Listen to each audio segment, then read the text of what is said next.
Okay, so let's walk through the cloning process now that you have that base folder. So here's the command on the command line you're going to run, git clone, and then I'll show you how to copy the URL that you will need on the command line. So the first thing I'm going to do is move over to the tab where I have my GitHub open. Remember, depending on the directory you're in or the course you're in, this will look different. And in this case, I'm actually re-recording this video because it was a little messed up the first time. So now, it's the reason I'm saying that there's student repos in here. So what I could do is actually search for just mine, right? So if I did that, then I could search for. So what I want you to do is first, I want you to clone. And clone is basically a sophisticated copy. It keeps this in place, but it connects what is out on GitHub to what is local. So let's do this one because this one's going to require you to authenticate, meaning connect, log in to your GitHub. But I believe if you're actually in another browser, which you need to be, actually right here, logged into GitHub, you should be fine. I think you just have to click an OK to an extension. We'll see. I actually ended up having to clear my credentials, but I'm going to go ahead and go into my private repo here. And in here, I'm going to go over to code. Okay, so under code, there's code space, which we're not doing. We're doing local. And under local, there's HTTPS, SSH, and GitHub CLI. We're going to copy the HTTPS, this URL, and you can use this nice little shortcut here. And now that we have that in memory, I'm going to open up VS Code. Okay, so now I'm in VS Code. I have that base folder we created. Okay, and you might think I'm going to create a folder here. You are, but not in the sense of actually doing it. You're going to clone. So the first thing I'm going to do, if for some reason my terminal is no longer active, which I just brought it back, one of the things, because you have this base folder, this is the root of from where you're going to clone. And so what you want to do is just make sure that you actually I accidentally copied that in. What you want to make sure is that you are actively in that, and you can do pwd to see the folder your current working folder. Okay, so if for some reason you don't see your particular course, make sure. And if you didn't create the base folder, then you just have to keep that organized however you want to do it. So if I wanted to go back, just look at the instruction, git clone, and then the repo, right? So I'm going to do git clone, and then I'm going to paste in, right? Or I'm going to copy in that repo. And in this case, Windows gives me, hey, you've had a couple of these. Which ones do you want? And I'll just click here. Now notice how it's got a white background. Now I think I can just tab. Can I click? Oh, yeah, I think I can just hit enter here. So I think right now when I hit enter, it's going to actually do the authentication piece, and it's doing the clone here. Now for your particular one, oh, and here we go, right? So this is what I was talking about.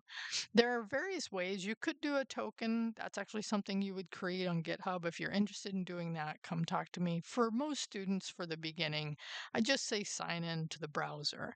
Now what will happen here is then the browser will open up and you actually have to allow this, okay?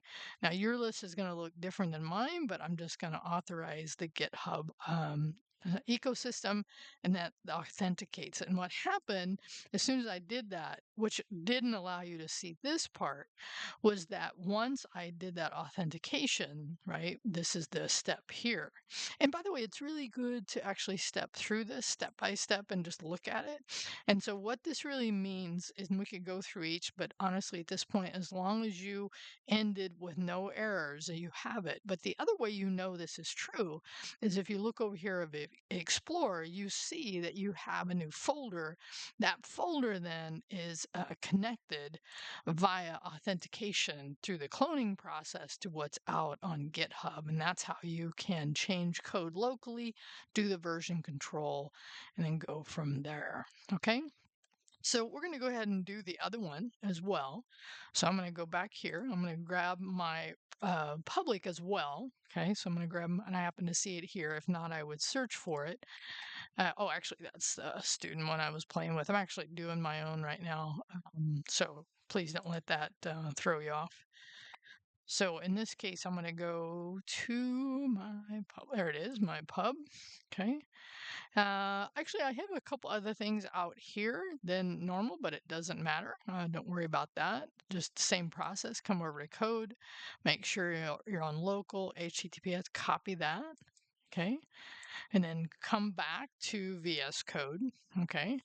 Now I'm going to do that same. And by the way, at this point, make sure you're still in that root. If you had played around and done some other things, just make sure you were there.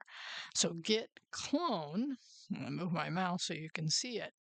And then I'm going to paste, right? Now notice how, and you can actually see the difference. It might be harder to see on the video, I'm not sure, but this is the public repo and that's the one I want.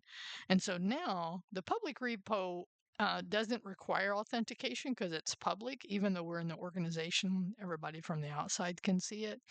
But that's why I like to do the private one first. And so we'll go ahead and do that one. Okay, so now if you've got this done, what you should see is that base folder. I think I can increase I should have done that before, but oh well. Um, you should have that base folder and you should have the two repos. Oh, look, I copied the wrong one. But for yours, it should be consistently whatever you named it, your first name and the first letter of your last name, dot private or dash private and dash public. Okay.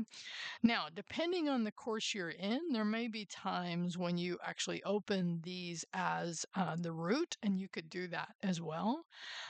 You'll learn this depending on the course you're taking. But the other thing is, and you'll see this when we do the Git workflow, is right now when you start, and this is a little preview, when you do Git status, you may get this error, redundant use of Git here, because at this root level, that's not a repo. Okay, so what you would do is change into one of your repos before you start doing commands.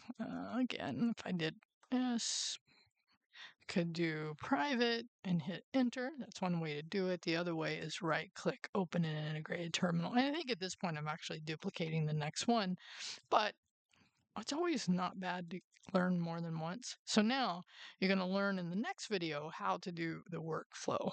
All right, hope that helps.